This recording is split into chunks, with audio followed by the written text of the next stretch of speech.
Abismo FM, la red de podcast para amantes del podcasting.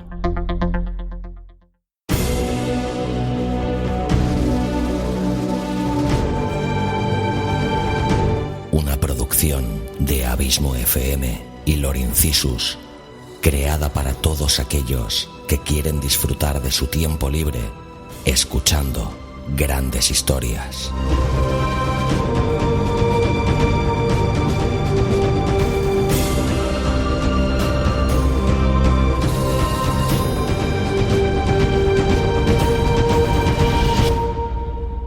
Audiolibros y relatos. Un podcast literalmente literario.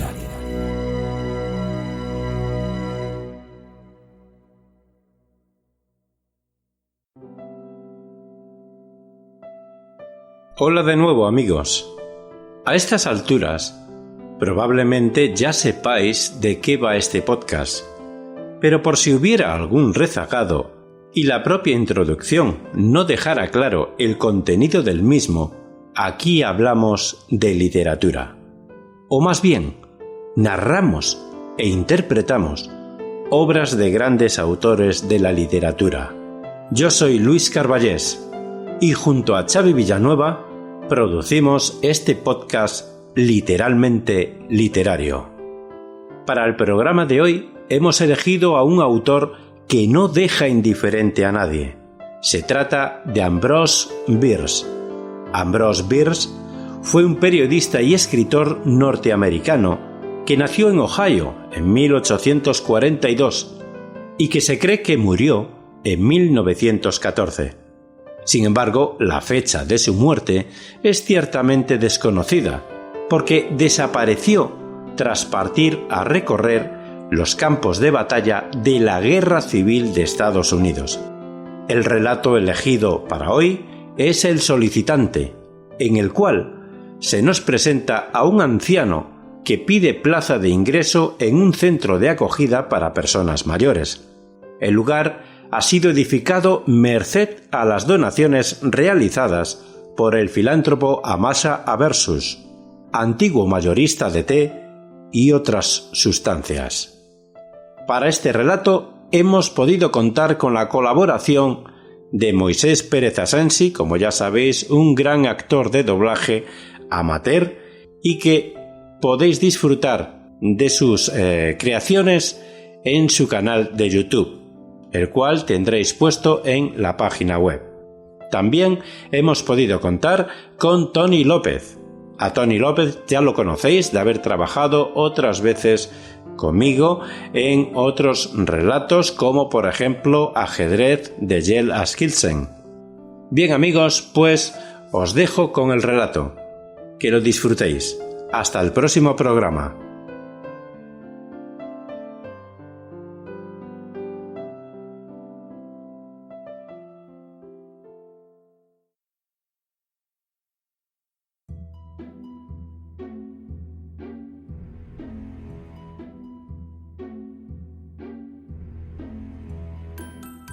Abriéndose paso entre la capa de nieve que había caído la noche anterior, que le llegaba hasta las espinillas, y estimulado por la alegría de su hermana pequeña, que lo seguía por el camino que él iba abriendo, el hijo del ciudadano más distinguido de Greyville, un muchacho pequeño y robusto, chocó uno de sus pies con algo que no resultaba visible bajo la superficie de la nieve. El propósito de esta narración es explicar cómo llegó hasta allí. Nadie que hubiera tenido la suerte de pasar por Greyville durante el día podía dejar de observar el gran edificio de piedra que coronaba la colina baja situada al norte de la estación del ferrocarril, es decir, hacia la derecha si uno se dirigía a Great Mowbray. Es un edificio de aspecto algo insípido, del estilo comatoso temprano, que parecía haber sido construido por un arquitecto que huía de la publicidad. Y aunque no pudo ocultar su obra, en este caso incluso se vio obligado a mostrarla, por tener que situarla a la vista de los hombres sobre un promontorio, hizo honestamente todo lo que pudo para asegurarse de que nadie le echara una segunda mirada. Por lo que concierne a su aspecto exterior y visible, el hogar de hombres ancianos Abershus es incuestionablemente poco hospitalario por lo que se refiere a la atención humana.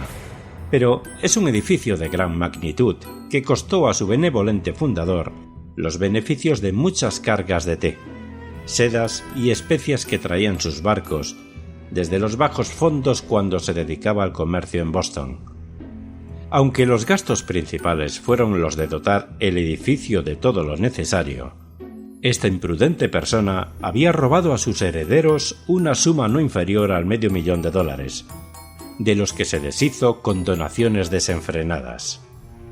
Con la idea, posiblemente, de desaparecer de la vista de los testigos silenciosos de su extravagancia, poco después dispuso de todas las propiedades que le quedaban en Greyville, dio la espalda al escenario de su prodigalidad y cruzó el mar en uno de sus barcos.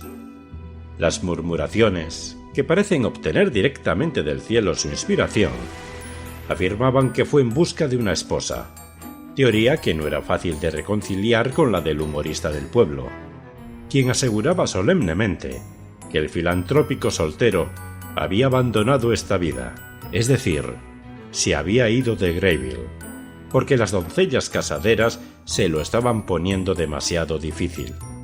Pero, aunque así hubiera podido ser, no había regresado, y aunque de vez en cuando llegaban hasta Greyville de forma poco metódica, vagos rumores acerca de sus recorridos por tierras extrañas, nadie llegó a saber nada con certeza acerca de él, por lo que para la nueva generación llegó a ser nada más que un hombre.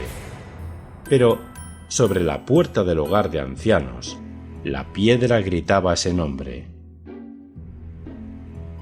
A pesar de lo poco prometedor del exterior, el hogar es un lugar bastante cómodo para retirarse de todos los males que habían sufrido sus internos por ser pobres, viejos y hombres. En la época a la que se refiere esta breve crónica, debían ser una veintena, pero por su acritud, ingratitud general y nivel de quejas, podría parecer que llegaban casi a 100. Ese era, al menos, el cálculo del superintendente, el señor Silas Tilbody. El señor Tilbody tenía la convicción firme de que siempre que los fideicomisarios o administradores admitían ancianos nuevos para sustituir a los que se habían ido a otro y mejor hogar, lo hacían claramente con la voluntad de interrumpir su paz y poner a prueba su paciencia. En verdad, cuanto más se iba relacionando con la institución, más poderoso era su sentimiento de que el benevolente plan del fundador se veía tristemente perjudicado por el hecho de tener que admitir internos. No tenía demasiada imaginación, pero con la que poseía acostumbraba a reconstruir el hogar para hombres ancianos en una especie de castillo en el aire, con él mismo como castellano, dedicado a mantener hospitalariamente a una veintena de aseados y prósperos caballeros de mediana edad, de muy buen humor y con la voluntad de pagar cortésmente por la comida y el alojamiento. En esta revisión del proyecto filantrópico, felizmente no existían los fideicomisarios, a quienes les debía su trabajo y ante los que era responsable de su conducta. Por lo que se refiere a los fideicomisarios, el humorista del pueblo antes mencionado sostenía que, en su gestión de la gran obra caritativa, la providencia les había proporcionado solícitamente incentivos para su prosperidad. Nada sabemos de las deducciones que esperaba el humorista se extrajeran de dicha opinión. Los internos, que desde luego eran los más implicados, ni la apoyaban ni la negaban. Vivían sus escasos restos de vida, se deslizaban en unas tumbas ordenadamente numeradas y eran sucedidos por otros ancianos, que se asemejaban a ellos todo lo que podría haber deseado el adversario de la paz. Si el hogar era un lugar de castigo por el pecado de haber sido manirrotos, los veteranos pecadores buscaban justicia con una persistencia que era testigo de la sinceridad de su arrepentimiento. Hacia uno de ellos, invito ahora al lector a que preste su atención. Por lo que se refiere al atuendo, dicha persona no resulta excesivamente atractiva, pues dada la estación, mediados de invierno, hasta un observador descuidado habría visto en él una estratagema astuta de aquel que no está dispuesto a compartir los frutos de su trabajo con los cuervos que ni trabajan ni hilan. Un error que no habría podido disiparse sin una observación más prolongada y atenta, pues su avance por la calle Abershus hacia el hogar, en la oscuridad de una tarde invernal, no resultaba más veloz del que podría haberse esperado de un espantapájaros bendecido con la juventud, la salud y el descontento. Aquel hombre iba claramente mal vestido, aunque no careciera de cierta salud ni de buen gusto, pues resultaba evidente que era un solicitante que trataba de ser admitido en el hogar, donde la pobreza era una cualificación. En el ejército de los indigentes, el uniforme son los harapos, que sirven a los oficiales reclutantes para distinguir a sus soldados. Cuando el anciano cruzó la puerta de la finca y empezó a ascender arrastrando los pies por el ancho camino, blanqueado ya por la nieve que caía rápidamente y que él, de vez en cuando, se sacudía de diversos rincones de su cuerpo, se colocó bajo la inspección de un farol grande y redondo que estaba encendido la noche entera encima de la puerta principal del edificio. Como si no deseara someterse a sus reveladores rayos luminosos, giró hacia la izquierda, recorrió una considerable distancia a lo largo de la fachada principal del edificio, llamó en una puerta más pequeña, de cuyo interior salía una luz más tenue a través de un montante en forma de abanico, y que por tanto se extendía, poco favorable, a la curiosidad hacia arriba. El personaje que abrió la puerta no fue otro que el propio e importante señor Tilbody. Al observar al visitante, quien de inmediato se destocó y redujo algo el radio de la curvatura permanente de su espalda, el hombre importante no dio señal de sorpresa ni de incomodidad. El señor Tilbody se encontraba en un estado poco común de buen humor, fenómeno que sin duda podía achacarse a la alegre influencia del momento, pues era la víspera de Navidad, y el siguiente día sería esa bendita 375ª parte del año, que todas las almas cristianas destinan a sus mejores hazañas de bondad y de alegría. Tan repleto estaba el señor Tilbody del espíritu del momento, que su rostro grueso y sus ojos de color azul claro, cuyo fuego inexistente permitía distinguirlo de una calabaza que se hubiera dado fuera de temporada, difundían un brillo tan afable que era una pena que no pudiera mantener, solazándose en la conciencia de su propia identidad. Iba preparado con sombrero, botas, abrigo y paraguas, tal como correspondía a una persona a punto de exponerse a la noche y a la tormenta en una misión de caridad, pues el señor Tilbody acababa de despedirse de su esposa y de sus hijos para ir al centro, a comprar los elementos con los que confirmar la falsedad anual acerca de ese santo de vientre hinchado que frecuenta las chimeneas para recompensar a las niñas y niños pequeños que son buenos y sobre todo fieles. Esa es la razón de que no invitara al anciano a entrar, sino que le saludara alegremente con estas palabras: «Hola, viene justo a tiempo. Un momento más tarde y no me habría encontrado. Vamos, no tengo tiempo que perder. Haremos juntos una parte del camino». «Se lo agradezco», contestó el anciano, sobre cuyo rostro delgado y blanco, pero no innoble, la luz de la puerta abierta dejaba al descubierto una expresión que era, quizás, de decepción. «Pero si los fideicomisarios... si mi solicitud...» «Los fideicomisarios han aceptado que su solicitud no les es aceptable», contestó el señor Tilbody, cerrando así dos puertas, con lo que eliminaba dos tipos de luz. Hay algunos sentimientos que no resultan apropiados para la Navidad, pero el humor tiene para sí, lo mismo que la muerte, todas las estaciones.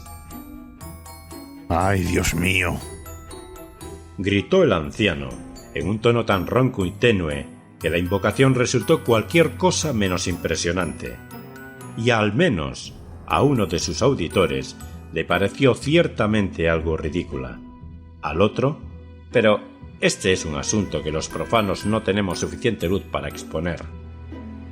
Sí, prosiguió el señor Tilbody, acomodando su paso al del compañero, que mecánicamente, pero no con demasiado éxito, recorría a la inversa el camino que él mismo había abierto en la nieve. Han decidido que dadas las circunstancias muy peculiares, usted me entenderá, no sería adecuado admitirle como superintendente y secretario ex oficio de la Honorable Junta.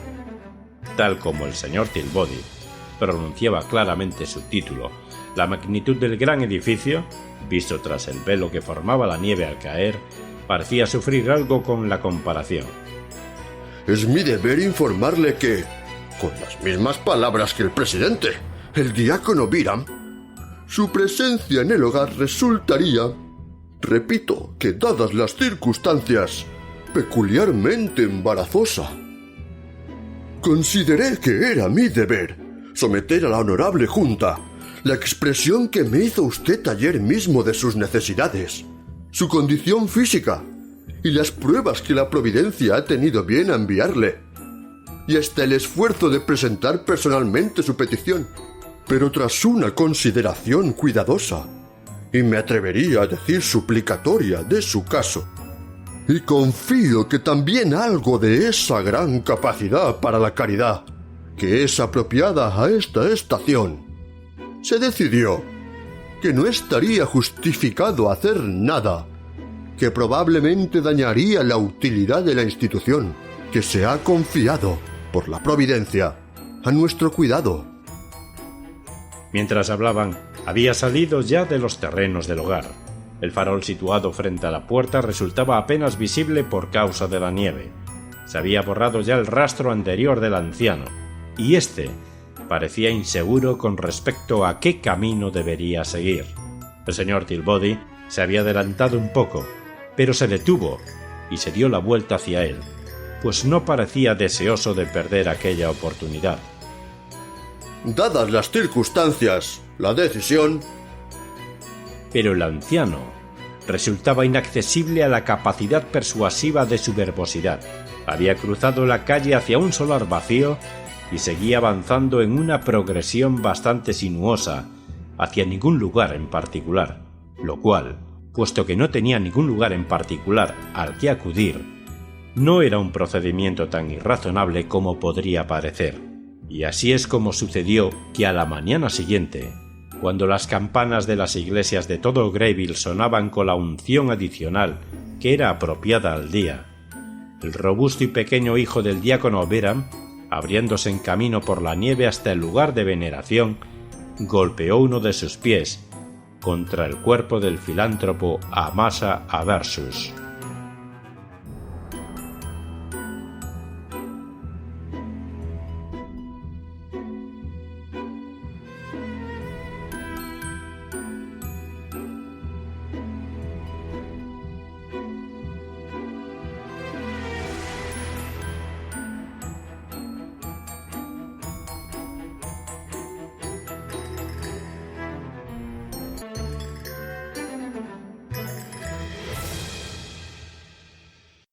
Si te ha gustado el relato, ayúdanos a hacer crecer este proyecto compartiéndolo en tus redes sociales o dejándonos un comentario tanto en el propio podcast como en su correspondiente artículo en la web abismofm.com.